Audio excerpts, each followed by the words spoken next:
Hello, muraho neza, murakaza neza kuri YouTube channel yacu aho tugenda twiga topic zigiye zitandukanye, uburyo wafata neza uruhu rwawe, uburyo wafata neza umusatsi wawe, ukagira umusatsi usa neza, ukagira uruhu rusa neza. Ni ibintu byinshi twigira kuri ino channel yacu. Nkuko mubizi rero tumaze kuba umuryango mugari cyangwa se abamambure ba Hope Media TV, tumaze kuba benshi cyane, tumaze kugera mu bihumbi 3,700. Urumva tumaze kuba abantu benshi. So rero niba uri mushya hano, nakubwira ngo kanda subscribe, like, comment and share kugira ngo tube umuryango mugari, nawe ubashe kuba waza umuryango wa Hope Media TV kugira ngo uwunguke ibintu byinshi bigiye bitandukanye byagufasha mu buzima bwa buri munsi, gusa neza, ukagaragara neza ku ruhu cyangwa se ku musatsi wawe.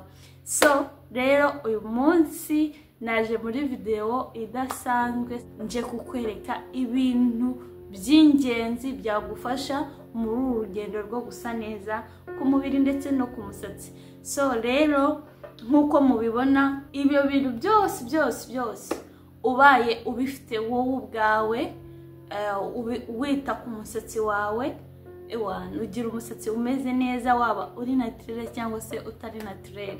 Hari abantu bakunda naturel cyangwa se adakunda uri naturel. Ushaka gukoresha ibintu bigiye bitandukanye. So rero mu gihe ufite zino product zose, ubashije kubona ko wabona ubushobozi bwo kuzigura cyangwa se ukagura zimwe muri zo, wagira umusatsi mwiza cyane kandi ukura neza, ugaragara neza ku ishusho, ubengerana, kandi ukajya uwikorera wowe ubwawe utarinze kuba wajya mu masaro agiye atandukanye cyangwa se bagucaginga ayo mafaranga. Ugasanga nawe ubwawe amafaranga ukoresha muri saro ni menshi cyane kuruta yuko wabyigurira ukajya ubyimanagingira ukanabyikoreshereza igihe kinini cyane.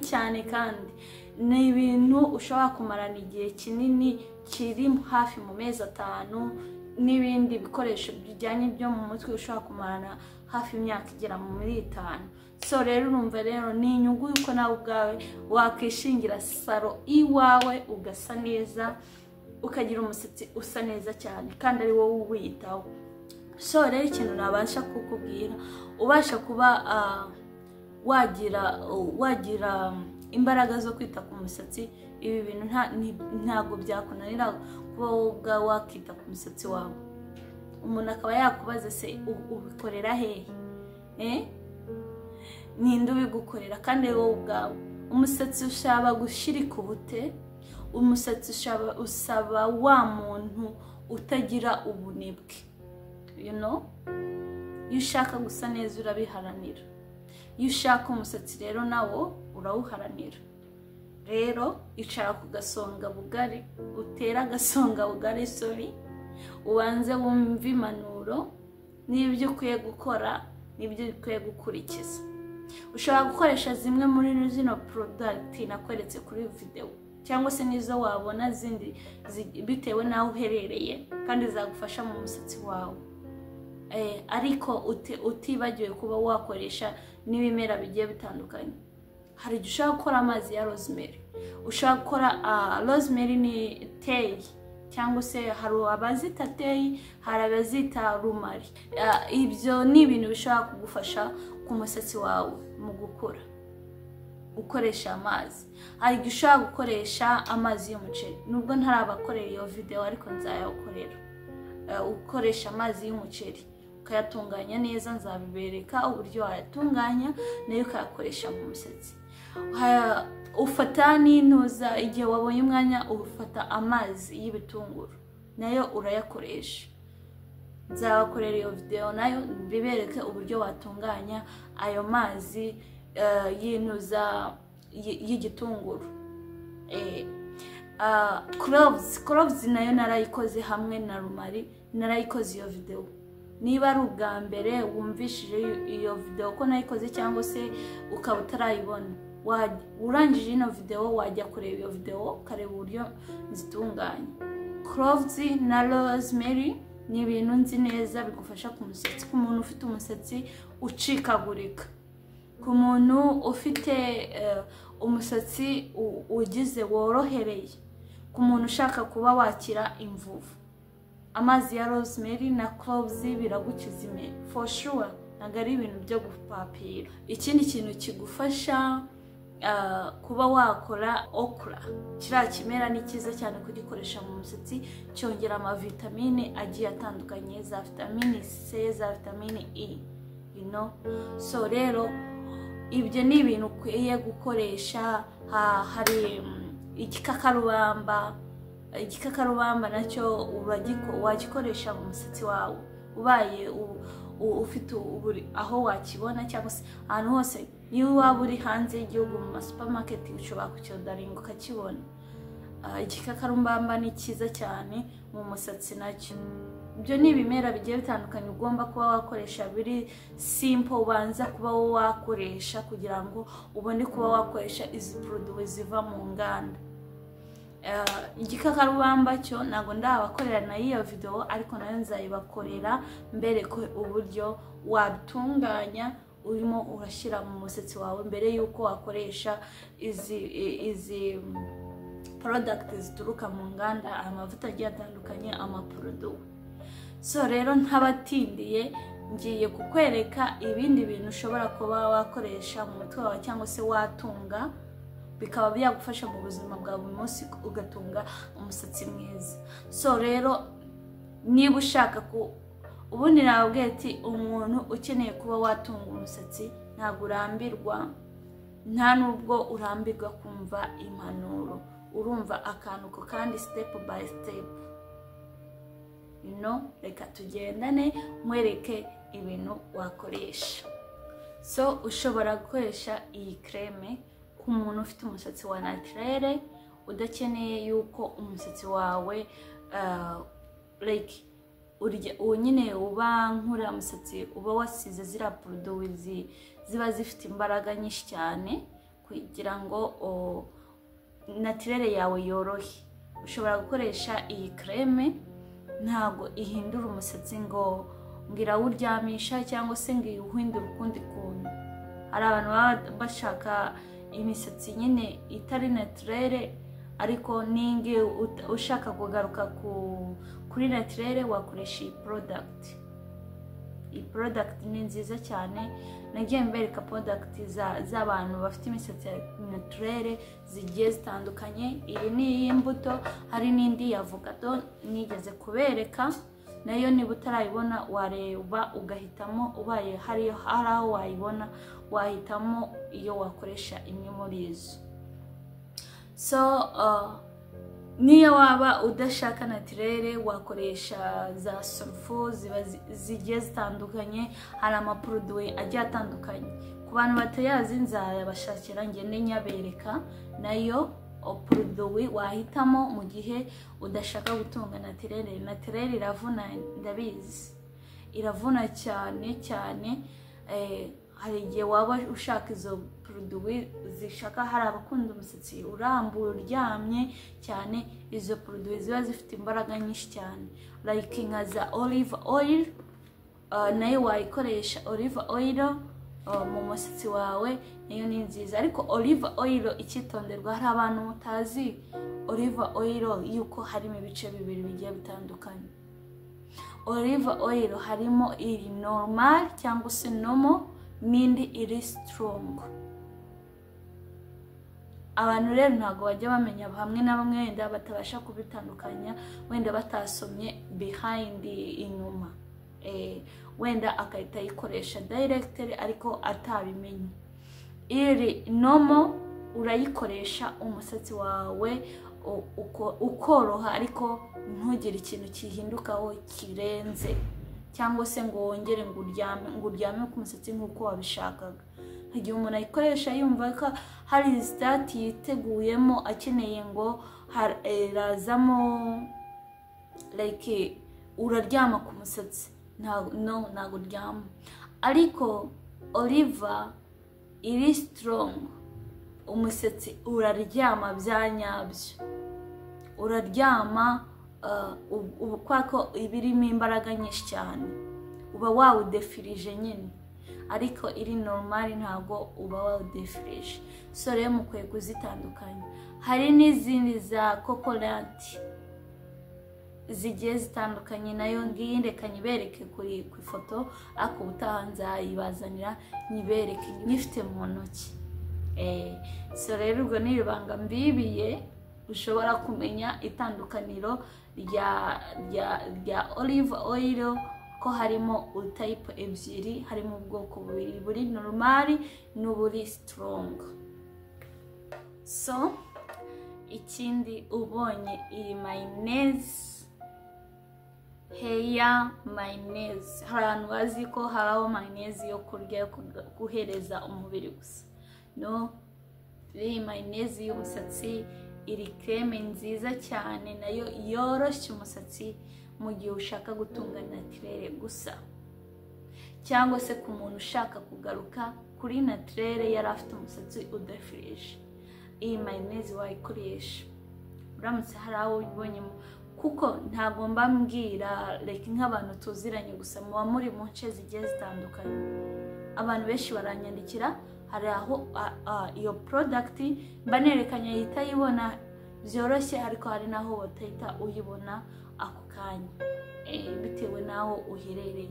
So iyi product ni nziza cyane, iyi mayonnaise ni nziza cyane ku musatsi, cyane cyane ku muntu ufite naturelle ataravangira. Ikorohereza umusatsi kandi ikongeramo n'izindi ikongeramo intungamubiri zigiye zitandukanye mu musatsi wawe. Umusatsi wawe ugasa neza ukabengerana. Niba uzi ko urya mayonnaise ukayirya ku ifiriti ukumva bimeze neza, urumva ku musatsi byo biba bimeze gute? Biba bimeze neza cyane. So rero mayonnaise ni ingenzi ku musatsi. Niba wari ubiyumvishije bwa mbere, menya ko habaho mayonnaise y'umusatsi. So ngiyi rero ndayikweretse, ntuzagire ikindi kintu nshinja. Wayishaka mu supermarket acuruza ibintu bijyanye n'ubwiza bw'umusatsi, wayibona. So rero reka komeze no ku yindi product nkwereka nziza cyane, nayo wakoresha mu musatsi wawe, kandi ko nzibereka nanjye ndazikoresha for sure. Akandi ga product ngaka kaba kita hair food. Aka ni ingenzi ku musatsi, umusatsi ukabaho ubyibushye. Hair food, ibi nibyo biryo bya mbere by'umusatsi. Ugaburira umusatsi ukagira intungamubiri, umusatsi ukatoha, umusatsi ukabyibuha, umusatsi ugasa neza cyane. Rero ni ingenzi cyane kuba wagakoresha kana essential vitamin C. Karimo vitamin C kongera ku musatsi wawe. So rero akangaka like igihe wagakoresha ugakoresha wozemo cyangwa se wahambuye ibituta mbere yuko wakoresha ibituta. Nkunda gukoresha ibituta kuko nibyo nkoresha mu musatsi wanjye, ntabwo njya nkunda gusuka. Rero niyo mpamvu ibituta biba wavuye muri salo wahambuye ibisuko byabyo byose wagakoresha, wabanza ugakoresha mbere yuko ujya muri salo cyangwa se wowe uri kwita ku musatsi wawe. Hari abantu bagira ubunebwe bwo kuba bakita ku musatsi wabo bahora mu masaro. Iyo uhora mu masaro jya ubanza usigemo aka hair food, ubundi nurangiza ubanza umusatsi wawe umaremo nk'umunsi umwe, byibuze umunsi umwe, ujye muri salo bakozemo, barakozamo, then usiremo amavuta ariyo yose waba ushaka guhitamo, cyangwa se ayo ndi bugende nkwereka hano. So rero niba udasobanukiye kuri iyi hair food uburyo ikorwamo, uze kubyandika muri comment, nteganya kuwukorera video nkwereka n'uburyo mbiteguramo nkasiga mu musatsi wanjye.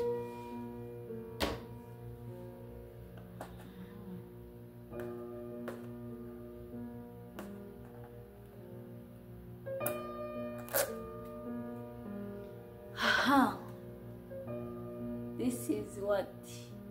This is coconut oil hair condition.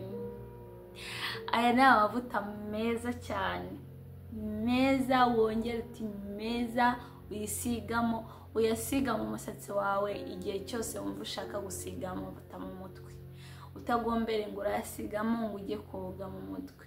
No, ni amavuta agufasha koroshya umusatsi wawe ukorohera, ugasa neza kandi ukaba utohagiye ahantu hose.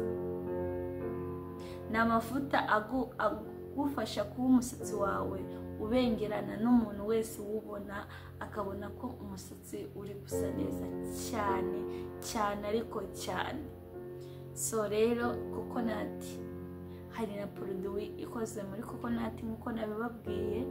Rero coconut ni ikimera cyiza cyane, ariko rero twagize umugisha yuko bayadukoreye no mu mavuta, icyo bagidushyiriye no mu mavuta tukaba twagikoresha mu misatsi yacu.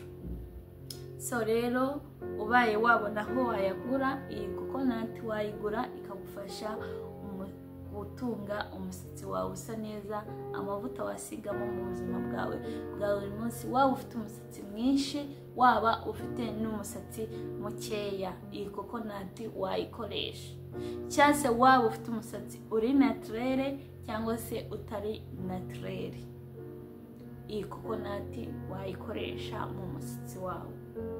Ni ingenzi cyane ahari mu musatsi wari wose, uba ufite irende, uba ufite umusatsi wa wundi wa fosi ni umusatsi wa wundi w'injwiri. Ibyo bintu narabibasobanuriye, mbasobanurira amoko y'imisatsi, nubwo yose narayibabwira, ariko hari imisatsi imwe n'imwe y'ingenzi nagiye mbasobanurira. Niba utaramenya umoko w'umusatsi wawe, ubwoko bw'umusatsi wawe, wagira ute wareba video na uploadinze kugira ngo umenye ubwoko bw'umusatsi wawe. So rero aya mavuta yakoreshwa buri umwe uwo ari we wese ayakoresha.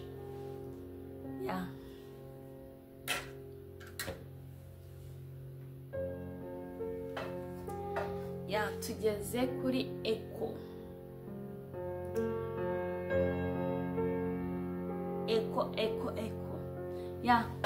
Tugeze kuri Eco. Abantu benshi, hari abantu bagiye bazi Eco zigiye zitandukanye. Hari Eco z'umweru, hari Eco y'icyatsi, hari ni Eco y'inoza y'umukara.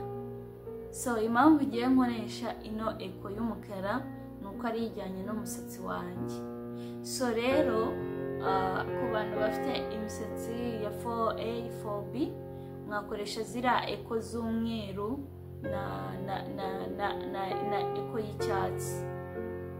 Cyane ku muntu ufite fosi wakoresha Eco y'umweru isa n'umweru, ifite ibiri mu gacupa k'umweru, niyo wakoresha. Ujye ukoresha ikintu wabanje kumenya n'ubusobanuro bijyanye n'iki n'umusatsi ufite, kuko twese ntabwo tuba dufite imisatsi imeze kimwe. Niyo mpamvu njya kubanza kubigisha uburyo wakwita ku musatsi wawe. Niyo mpamvu nabanje mfite umwanya mbanza kubabwira, ubanza umenye ubwoko bw'umusatsi wawe, umenye ngo se ndi muri iki cyiciro ndakoresha izi product mu musatsi wanjye gute. So rero iyi Eco igufasha umusatsi uri kuba damage, gucikagurika, cyangwa se no gukora designing y'umusatsi, style iyo ari yo yose y'umusatsi, kandi iyo style ikaba yabasha kumara igihe kirekire umusatsi wawe. No mu masaro uzajyamo ubanza making sure bagiye gukora style y'umusatsi wawe, cyangwa se ugiye kuyikorera, making sure yuko bafite na Eco bakoresha umusatsi. Umuntu wifuza ibisobanuro birambuye cyangwa se uburyo ugiye kwikoreshereza Eco wowe ubwawe ugiye kwikoresha, nta kibazo, ndaguporomosinga yuko nzagukorera video nkwereka uburyo wakoramo style runaka ukoresheje eko rero ibasha kuba yanakuzanira ibara ryiza ku musatsi wawe, ugashayininga, ugashashagirana, ugasa neza cyane. So rero ntucike kuba wakoresha eko.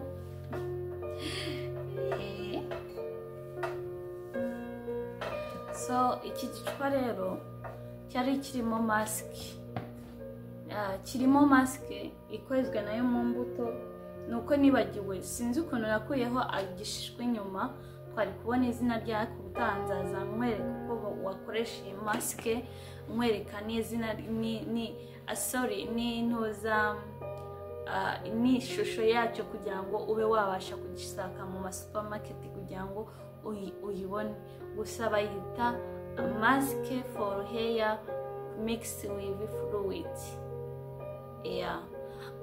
Nzaza neza ndi kukwereka video yayo kugira ngo ubashe kubona ifoto yacyo neza, ube wayishaka ahantu hagiye hatandukanye aho uherereye kugira ngo ubashe kuba wayibona. So rero masike ni ingenzi ku musatsi. Hari igihe ushobora kuba utabona ubushobozi bwo kugura iyi masike cyangwa se no kuba wayibona bitewe n'aho uherereye. Ushobora gukora masike zigiye zitandukanye. Hari masike ushobora gukora muri avoka ukoresheje amagi. Hari masike ushobora gukoresha muri bwombo ukayivanga n'intuza na avoka, hari nayo wayikoresha. Izo masike nzagenda nzibakorera mbereka uburyo wayiteguramo n'uburyo wayikoresha mu musatsi wawe. Ni ibintu nzi neza. Uramutse utabonye masike ushobora gukoresha izo masike. Hari masike ukora mu magi ukoresheje n'avoka gusa. Nzagenda mbereka uburyo mwayikoresha mu musatsi wanyu uramutse utabonye masike. Masike ni nyinshi zigiye zitandukanye z'umusatsi wawe. Hari umuntu ubuzi yuko hari masike y'uruhu rwo mu maso gusa. N'umusatsi ukeneye masike. Umusatsi ukawugarurira impumuro nziza, ukawuhereza vitamine nziza. Ziriya masike ziba zikozwe muri ibyo bimera twebwe twikoreshereje. Ni vitamine uba uri guhereza umusatsi wawe kandi umusatsi wawe ukamera neza.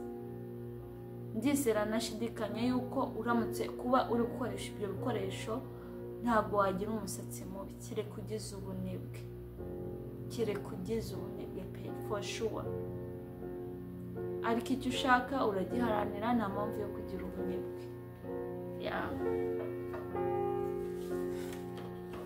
Ikindi kintu ngiye kubereka, iyo video yo ngira ngo ku bantu basanzwe kuri no channel bayibonye cyangwa se nuje kano kanya ushobora kuba wabona iyo video.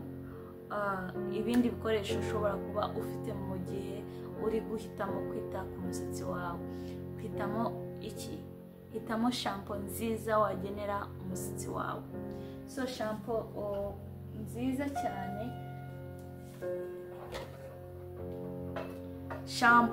cyane, wakoresha olive oil. Iyo ntabwo ndi bujye mu bintu birebire cyane, naragusobanuriye n'icyo ifasha ku musatsi wawe. Iyi shampoo ni nziza cyane. Hari shampoo zigiye zitandukanye zicagagura imisatsi, ariko mu gihe uri gukoresha iyi shampoo ya olive ntabwo icagagura umusatsi wawe. So ikindi kintu ukwiye kuba wibandaho urimo urakoresha condition nikagure mu bikoresho wateguye by'umusatsi muri salo yawe iwawe.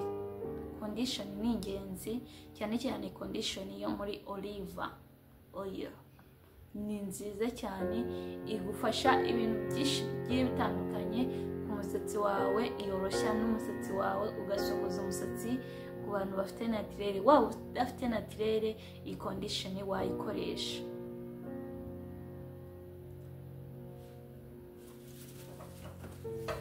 Ikindi kintu ntukabure aya mavuta, aka gaseramu kagufasha gukura ku musatsi kwawe vuba. Gaseramu karimo coconut oil, kavangiyemo na olive oil. Ni ingenzi cyane cyane, ugasigamo ukumva umusatsi urorohereye. Iyi seti yose narayivuze pe, narayisobanuye mbereka n'uburyo wabikoresha. Umuntu atarabona iyo video ushobora kureba iyo video yagufasha.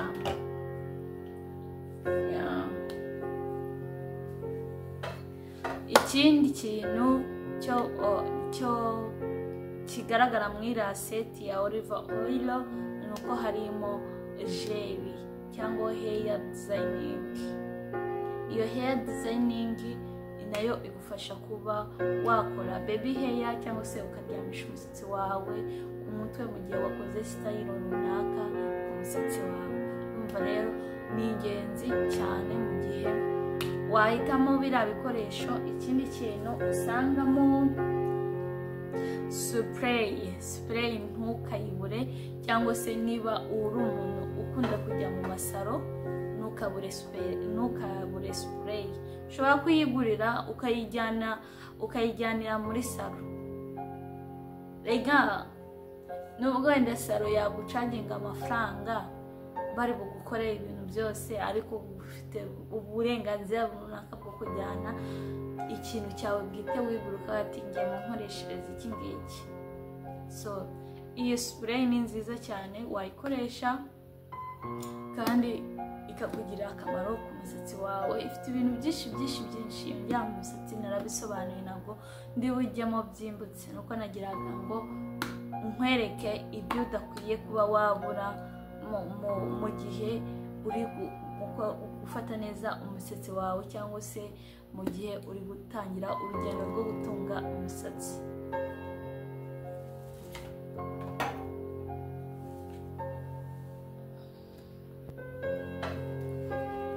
So ikindi kintu ngiye kukwereka, igihe bira byose nabivuze, igihe hari umuntu uba ushaka umusatsi w'umukara nkanjye, nkunda umusatsi w'umukara, ukwiye kumenya kanta cyangwa se black shampoo cyangwa se black hair ushobora guhitiramo umusatsi wawe.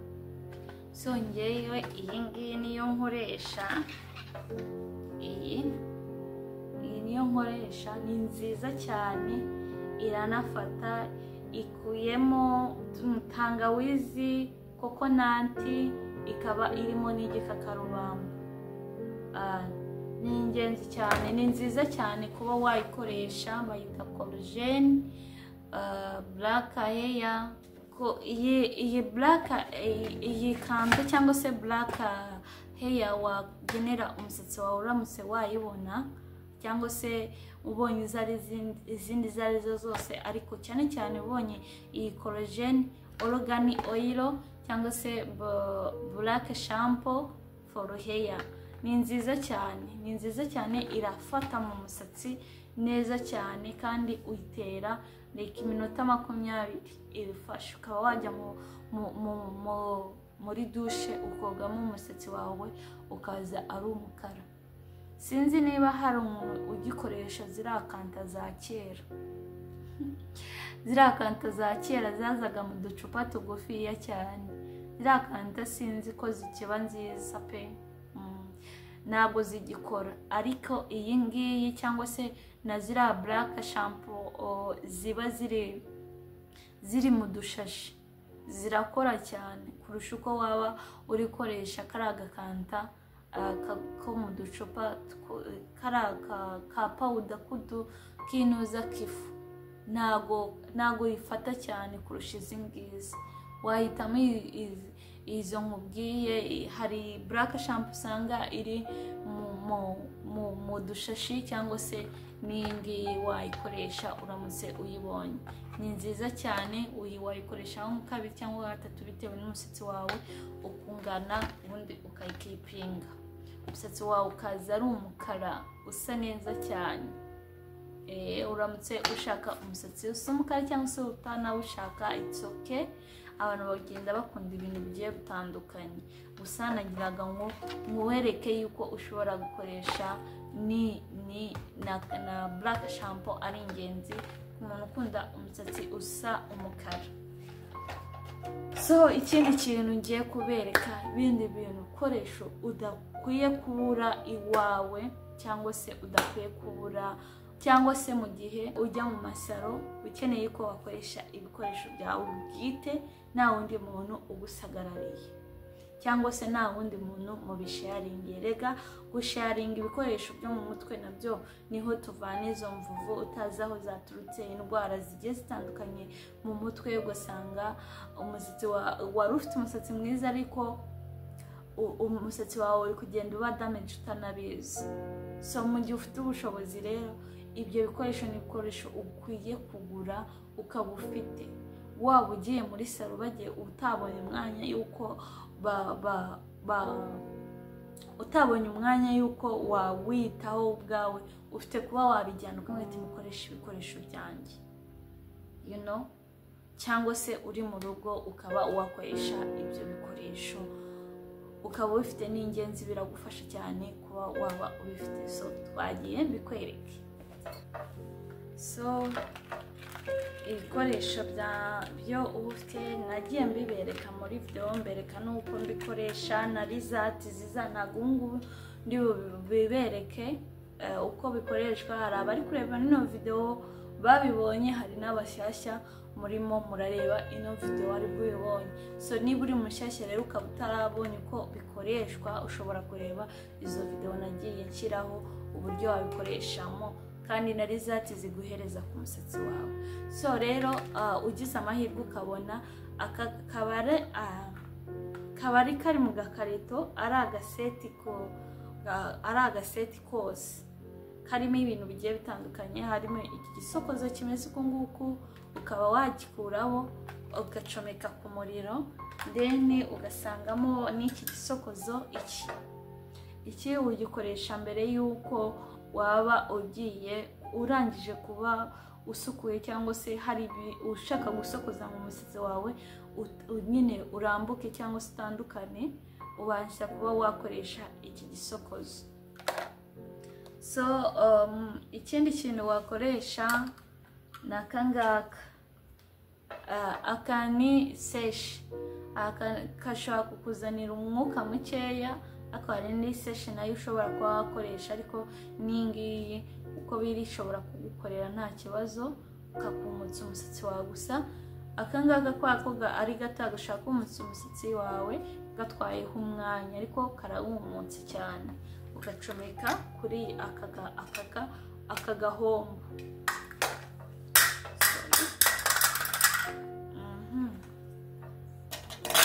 Mu gihe rero ushobora gukurikizayo kino gisokozo, iki ngiki cyamenyemo ajemo ari maninimo, ugenda ubikurikiza akantu ku kandi kugira ngo ubashe kuba umusatsi wawe wanoga neza cyane. Mu gihe uri kugenda unoga umusatsi, ugenda ubyumva ugahindura utundi dusokozo, cyangwa se mu gihe uri kwihuta ushobora gukoresha igisokozo kimwe iki ngiki. Ushobora gukoresha iki gisokozo kindi gikurikiye, iki nacyo ni igisokozo wakoresha. Uko wakoresheje biriya bya mbere, umusatsi ugenda worohera, worohamo, cyangwa se ubasha kuba waguha inzira zo gusokoza, ugenda ubyumvira uko ugenda uhinduranya ibisokozo. So rero n'iki ni igisokozo wakoresha, usanga muri ako gaseti. N'akangaka kakaba ari agasokozo ka nyuma na nyuma, nako usangamo kuba wagakoresha kagenda umusatsi kawuryamisha neza fresh mu gihe wafashe umwanya uri kurambura, kuko kana kanya ntabwo nigeze mfashe umwanya ngo ndimo ndasokoza. Ikindi aka ni agafurati kabasha kuba kakuramburira umusatsi, kakawurambura neza cyane, ukawurambura ariko kagusaba umwanya pani ibintu byo kwihutiraho, kakabanza kagashuha, nako ugacomeka kuri aka gahombo aka. Rero urabona yuko ari akantu karimo utuntu twinshi cyane. Ubaye wabona bino bisokozo nabyo wabigura bikagufasha mu rugendo rwawe rwo kuba uri gutunga umusatsi, kuko kuba udafite bino bisokozo ntabwo byagukundira pe. Kuba watunga umusatsi igihe kirekire ugera ukarambirwa.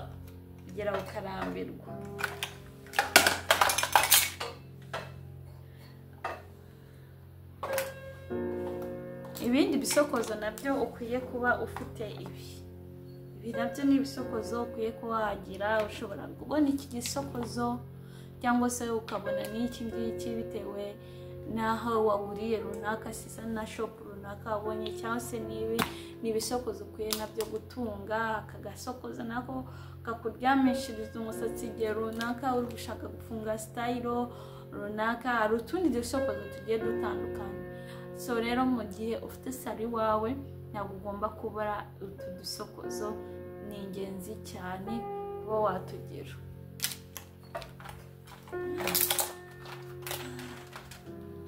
So ikindi kintu nkwereka ni ikindi kintu. So ikindi kintu nkwereka ni iki. Iyi ni seshe,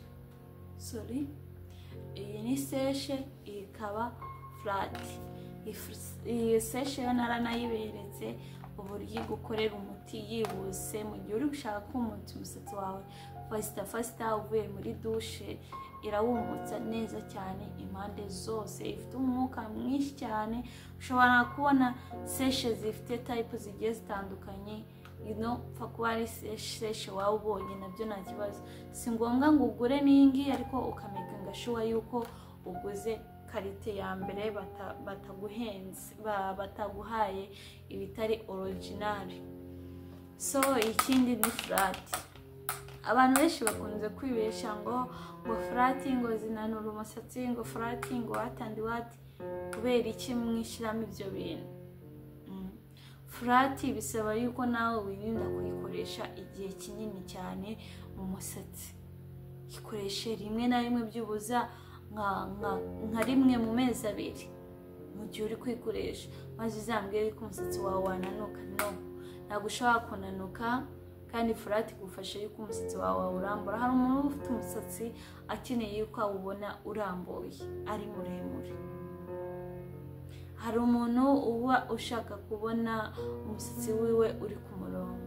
So rero iyi flat irabigufashamo. Umusatsi ubushyiramo birashyuha, ariko ntabwo ishyuha cyane. Ushobora kuyikoreshereza hano, haba hariho utuntu tugiye dutambitse ku buryo tumakinga sure yuko itakose.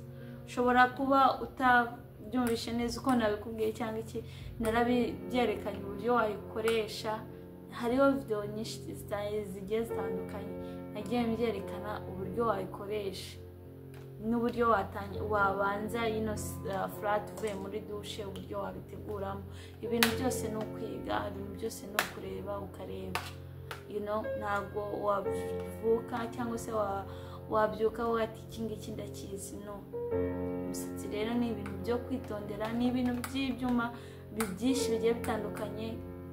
Hari icyo nabashije kuzana hano, ariko nacyo ni cyiza. Ushobora no kugikoresha aricyo cyonyine utarinze kugura ibira bindi byo nagiye mbereka. Ushobora kuba ufite iyi flat ukakoresha nacyo gusa, kandi kikajya kikuramburira umusatsi. Gusa cyo gishobora kukuramburira umusatsi ukamera nkaho wadefirije, kuko cyo kiba gifite umuriro mwinshi cyane. Hari abarokore udashobora kuba wagikoresha kugira ngo batabona yuko wadefirije inyama zawe utadefirije. Ariko ibi bisokozo mberetse byo nta muntu ushobora kuguteraho rwasirera ngo wadefirije, cyangwa se ngo uri kubeshya ngo umusatsi wawe ntabwo uri naturel. Cyangwa se niyo waba udefiriza ushobora kuba nawe waba ubikoresha, kuko nawe uba ukeneye ko umusatsi ubusokozo ugasa neza.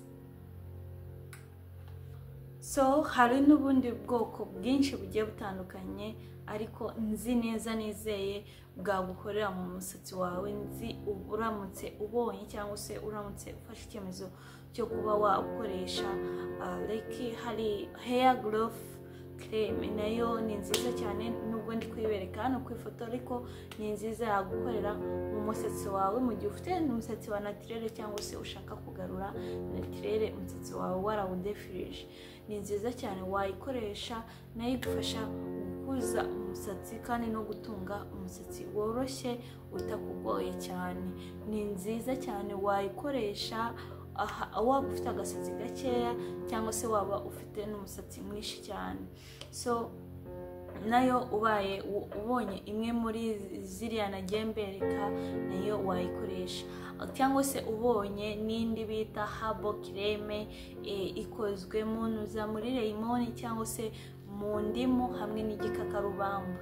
Ni nziza cyane, nayo wayikoresha uramutse uyibonye, nayo yagukorera mu musatsi wawe ukamera neza cyane kandi umusatsi ukorohera, ugagira umusatsi utakugora kandi umusatsi uri naturel cyangwa se ushaka kugarura naturel. Ni nziza habo creme, ntago ituma umusatsi wawe ucikagurika mu gihe urimo urayishyiramo. Ari ukuntu umuntu ari gushyiramo amakreme y'umusatsi cyangwa se produit ugasanga ubwo umusatsi ushiriye mu gisokozo. Iyo habo creme cyangwa se hair growth creme ntago ituma umusatsi wawe ucikagurika, irawubungabunga ikawugira neza, cyangwa se mu gihe umusatsi wawe wangiritse ugasanga itangiye bundi bushya kuwurera bundi bushya, itangira kuwurera bundi bushya. So rero nayo wayitamo ukayikoresha, cyangwa se ugakoresha amavuta yitwa onion oil. Ni amavuta meza cyane nayo wakoresha mu musatsi wawe, ntagabanukiye ibitunguru. Hari ukuntu ushobora kumva ngo amavuta y'ibitunguru se ngo ashobora kunuka ngo mu musatsi ugasanga ufite impumuro mbi. Ntabwo ushobora kuba ufite impumuro mbi mu musatsi, ahumura neza cyane, kandi nta n'umuntu ushobora kumva yuko ufite impumuro mbi mu musatsi. Aba afite impumuro nziza. Nayo ni amavuta meza ushobora kuba wakoresha akabasha gutunganya umusatsi wawe neza cyane, kandi ku rugero rwiza rubereye amaso ahantu hose hariho hose, yaba ari umusatsi mukeya cyangwa se mwinshi. Ibi ndi kuvuga ntabwo ndi kubivuga ku musatsi runaka, ndi kutagatinda ku musatsi runaka. Erega nawe umusatsi wundi mukeya cyangwa se n'umusatsi uba udefirije cyangwa se utanadefirije ukeneye kwitabwaho. Buri muntu wese aba agira style z'uburyo ari butunge mu musatsi wiwe bitewe n'impamvu runaka yafashe icyemezo cyo gutungamo uwo musatsi. So rero ibi byose ni kukubwira ibyo ugomba kuba wakoresha ahantu hose, waba ufite umusatsi uwo ari wo wose, cyangwa se ufite umusatsi w'irende, cyangwa se ufite umusatsi wa fosi, umusatsi bita injwiri. nawe ni umusatsi ukeneye kwitabwaho, ni umusatsi ukeneye kugaragara neza uko uri. Be proud y'umusatsi wawe, uwiteho, uwushyiremo ibirungo, uwushoremo n'amafaranga. None ubwiza bw'umugore cyangwa ubwiza bw'umukobwa ni ku musatsi. Rero gutunga umusatsi neza urabiharanira. Hari amakreme menshi agiye atandukanye. Hari na kreme nakoreye video nagifite hano, nayo nakoresheje mu musatsi wanjye, yitwa hair treatment, ikoze muri avocado. Nayo wayireba uramutse uyabonye, nayo wayakoresha akakubera ingenzi cyane mu musatsi wawe. Wayakoresha nayo nta kibazo atwaye rwose, ni meza cyane mu gihe udashaka gukoresha produit. N'indi creme cyangwa ushobora gukoresha mu musatsi ukeneye ko umusatsi wawe worohera, cyangwa se umusatsi wawe ugarurira ubuzima, uwurinda gucikagurika, wakoresha collagen. Collagen ni nziza cyane, ni creme nziza yo mu musatsi wakoresha umusatsi wari wo wose. Umusatsi ukumva yuko ufite ireme, umusatsi ufite itoto, umusatsi umeze neza. So rero izi product zose nagiye nkwereka ushobora gucuzingamo izo ufitiye ubushobozi, cyangwa se waba uzibonera ubushobozi. Ntabwo wazikoreshereza icyarimwe, no.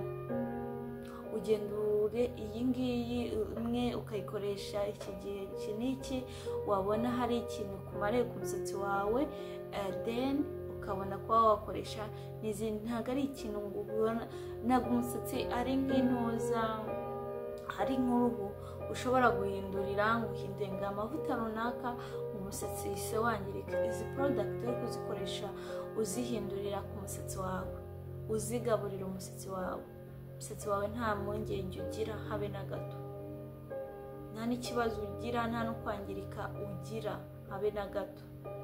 Ni ibintu nzi neza cyane kandi nkoresha, kuko izi product zose nkoresha ngiye ngenda mpindura. Iyo mbonye nkabanza nkayikoresha, nkongera nkahindura ngakoresha indi, kandi nta kwangirika ku musatsi biza. So gira mu mahitamo neza, ukoreshe zimwe muri izi product mu gihe uri gutunga umusatsi urawuharanira. Umusatsi wana ku muntu utunga umusatsi we arabyumva. So hari n'ubundi bwoko bwinshi bugiye butandukanye, ariko nzi neza nizeye bwagukorera mu musatsi wawe. Nzi uramutse ubonye cyangwa se uramutse ufashe icyemezo cyo kuba wakoresha like hari hair growth cream, nayo ni nziza cyane, nubwo ndi kuyibereka hano ku ifoto, ariko ni nziza yagukorera mu musatsi wawe mu gihe ufite umusatsi wa naturel cyangwa se ushaka kugarura naturel umusatsi wawe warawudefirije. Ni nziza cyane, wayikoresha nayo igufasha gukuza umusatsi kandi no gutunga umusatsi woroshye utakugoye cyane. Ni nziza cyane, wayikoresha waba ufite agasatsi gakeya cyangwa se waba ufite n'umusatsi mwinshi cyane. So nayo ubaye ubonye imwe muri ziriya nagiye mbereka, nayo wayikoresha. Cyangwa se ubonye n'indi bita herbal creme ikozwe mu ntuza muri lemon cyangwa se mu ndimu hamwe n'igikakarubamba. Ni nziza cyane, nayo wayikoresha uramutse uyibonye, nayo yagukorera mu musatsi wawe ukamera neza cyane, kandi umusatsi ukorohera, ukagira umusatsi utakugora, kandi umusatsi uri naturel cyangwa se ushaka kugarura naturel. Ni nziza herbal creme, ntago ituma umusatsi wawe ucikagurika mu gihe urimo urayishyiramo. Ari ukuntu umuntu ari gushyiramo amakreme y'umusatsi cyangwa se produit ugasanga ubwo umusatsi ushiriye mu gisokozo. Iyo herbal creme cyangwa se hair growth creme ntago ituma umusatsi wawe ucikagurika, irawubungabunga ikawugira neza. Cyangwa se mu gihe umusatsi wawe wangiritse ugasanga itangiye bundi bushya kuwurera bundi bushya, itangira kuwurera bundi bushya. So rero nayo wayitamo ukayikoresha, cyangwa se ugakoresha amavuta yitwa onion oil, cyangwa se ugakoresha amavuta yitwa onion oil. Ni amavuta meza cyane, nayo wakoresha mu musatsi wawe. Ntagabanukiye ibitunguru. Hari ukuntu ushobora kumva ngo amavuta y'ibitunguru se ngo gusa ashobora kunuka ngo mu musatsi ugasanga ufite impumuro mbi. Ntabwo ushobora kuba ufite impumuro mbi mu musatsi, ahumura neza cyane, kandi nta n'umuntu ushobora kumva yuko ufite impumuro mbi mu musatsi. Aba afite impumuro nziza. Nayo ni amavuta meza ushobora kuba wakoresha akabasha gutunganya umusatsi wawe neza cyane, kandi ku rugero rwiza rubereye amaso, ahantu hose hariho hose, yaba ari umusatsi mukeya cyangwa se mwinshi. Ibi ndi kuvuga ntabwo ndi kubivuga ku musatsi runaka ndi kutagatinga ku musatsi runaka. Erega nawe umusatsi wundi mukeya cyangwa se n'umusatsi uba udefirije cyangwa se utanadefirije ukeneye kwitabwaho. Buri muntu wese aba agira style z'uburyo ari butunge mu musatsi wiwe bitewe n'impamvu runaka yafashe icyemezo cyo gutungamo uwo musatsi. So rero ibi byose ni kubwira ibyo ugomba kuba wakoresha ahantu hose, waba ufite umusatsi uwo ari wo wose, cyangwa se ufite umusatsi w'irende, cyangwa se ufite umusatsi wa fosi, umusatsi bita injwiri. Nawe ni umusatsi ukeneye kwitabwaho, ni umusatsi ukeneye kugaragara neza uko uri. Be proud y'umusatsi wawe, uwiteho, uwushyiremo ibirungo, uwushoremo n'amafaranga. None ubwiza bw'umugore cyangwa ubwiza bw'umukobwa ni ku musatsi. Rero gutunga umusatsi neza urabiharanira. amakireme menshi agiye atandukanye. Hari na kireme nakoreye video nagifite hano, nayo nakoresheje mu musatsi wanjye, yitwa hair treatment, ikoze muri avocado, nayo wayireba uramutse yabonye, nayo wayakoresha akakubera ingenzi cyane mu musatsi wawe. Wayakoresha nayo nta kibazo atwaye rwose, ni meza cyane mu gihe udashaka gukoresha produit.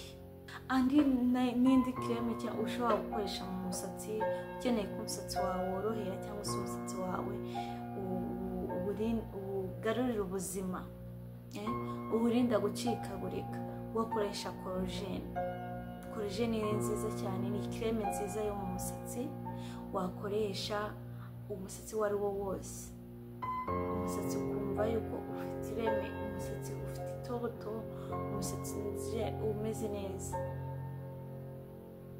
So rero izi product zose nagiye nkwereka ushobora gucuzingamo izo ufitiye ubushobozi, cyangwa se waba zose waba uzibonera ubushobozi. Ntabwo wazikoreshereza icyarimwe, no.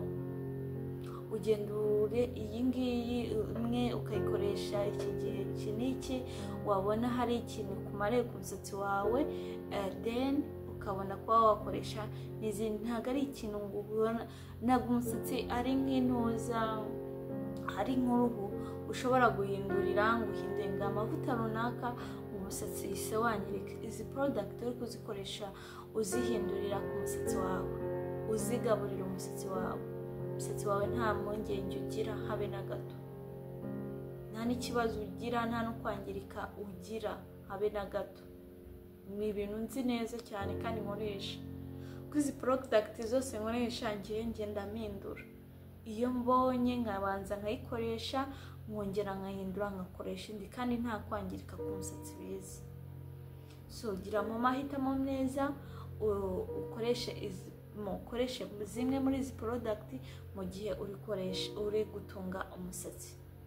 Umusatsi urawuharanira, umusatsi wana.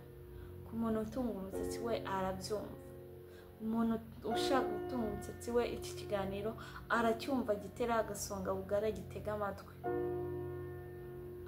amatwi, yumve bimwe by'ingenzi ugomba gukoresha, kabone niyo utabibonera ubushobozi. So ikindi kintu nagira ngo ugiremo inama, sometimes nuko tujya wenda tugira amakosa yo kuba ugiye muri dushe ugiye koga mu musatsi, ukahita ukora ibikubangukiye ako kanya, ariko oya, si byiza.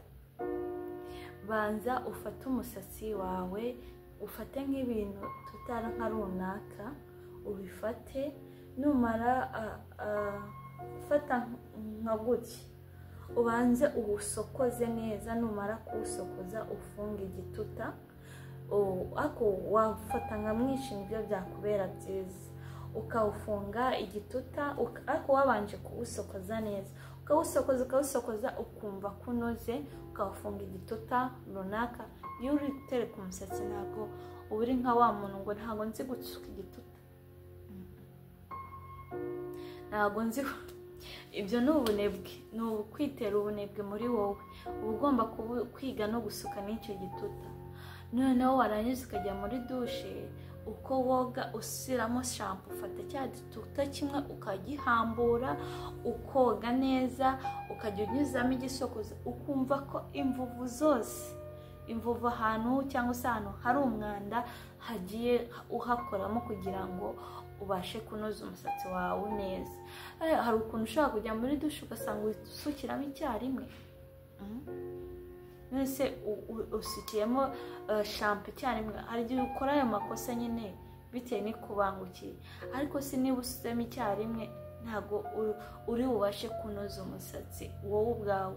Wenda undi uri kubigukora ashobora kuwunoza kuko aba ari kubibona, ariko wowe uri kubyikorera, fata igituta, ubanze umase hose, wumve ko umasije hose ugezemo.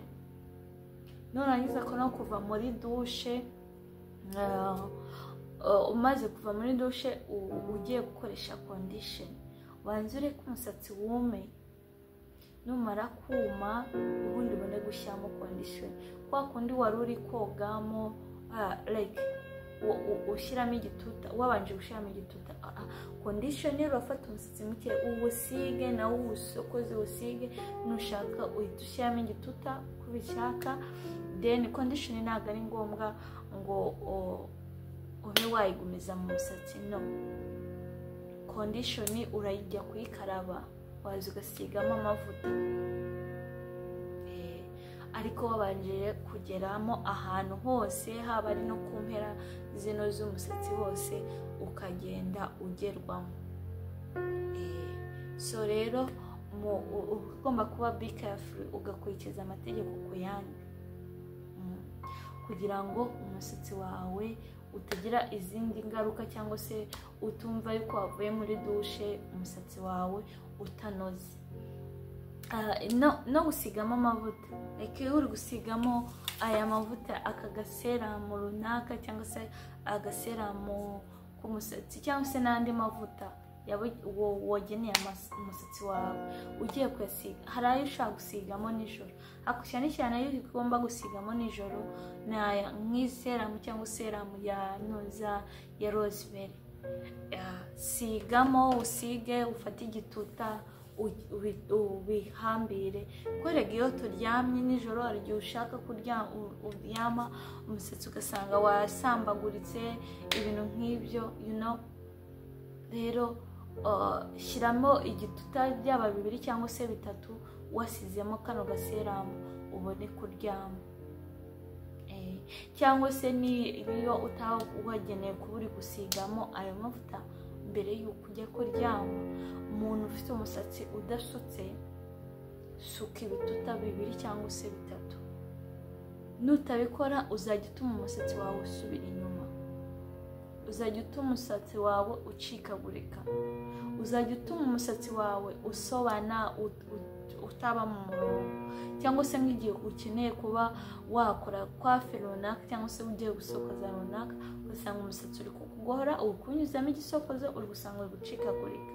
Kabone niyo waba like uri gukoresha ibyuma bikuramburira umusatsi cyangwa uri gusokoza, ariko hari damages z'umusatsi zigenderamo, uwo musatsi nuba wononye kubera iki? Ku mpamvu zawe ziguturutseho bitewe nuko umusatsi uri kuwufata mu kajagari utarimo urawitaho. Ngibyo bintu byigeze for sure byigeze kumbaho. Nkajya njya kuryama like wenda nafunze nkawufungiye inyuma byonyine nkiryama, nkasanga mu gitondo ndabyuka nkasanga umusatsi wasambaguritse, kunjya kuwusokoza biri kungora. Rero ni ibintu uba ugomba kuba be careful, umusatsi ukawurinda, ukawusigasira, ukawufata neza, ukawufata neza cyane ku buryo utagira izo ngaruka uko ziboneye. So rero ku muntu uba ufite umusatsi ubwirwa rukumva umuntu ufite umusatsi adasuka cyangwa se niyo waba wasukuye, ugomba kumenya ibyo bintu bikurikira ukabikurikiza, ukabaho attention, ukamenya yuko umusatsi nyine utari upfa kujya muri dushe ngo urawoza uko wiboneye, ngo urajya kuryama uryama uko wiboneye, no, ntabwo bishoboka. So rero ni ibintu byinshi bigiye bitandukanye nzajya ngenda mbabwira kandi byagufasha mu buzima bwawe bwa buri munsi ukagira umusatsi umeze neza cyane. Ni byinshi bateganyiriza, ibintu byose nzajya mbona byiza byiza byiza byiza nzajya mbibereka, kandi ugira umusatsi mwiza cyane, kandi nyuma uzajya ubona rizati nziza nziza. Kandi menya gukoresha ibyo bintu bye. So menya ngo mbere yo kuryama ndakorera umusatsi wanjye iki, mbere yo kujya muri dushe umusatsi ndabigenza gute, ugiye no gutera kanta uba ugomba kuba wafata umusatsi wawe kugihe utakuvuna. Uba ufite umusatsi mwinshi, you know, fata ibituta ushyiremo, ufate muke muke ubanze unoze hamwe, ahandi uhajye unoze ahandi unoze ahandi, gutyo gutyo bizajya bigufasha. So ibyo bintu byose ni ingenzi kuri wowe, numenya kubikurikiza uzagira umusatsi mwiza cyane. Babwiye ibintu byinshi bigiye bitandukanye, nafashe iyi video kugira ngo umenye ibintu byinshi by'agaciro kuri wowe ku musatsi wawe, byakugirira akamaro mu gihe uri gutereka umusatsi wawe.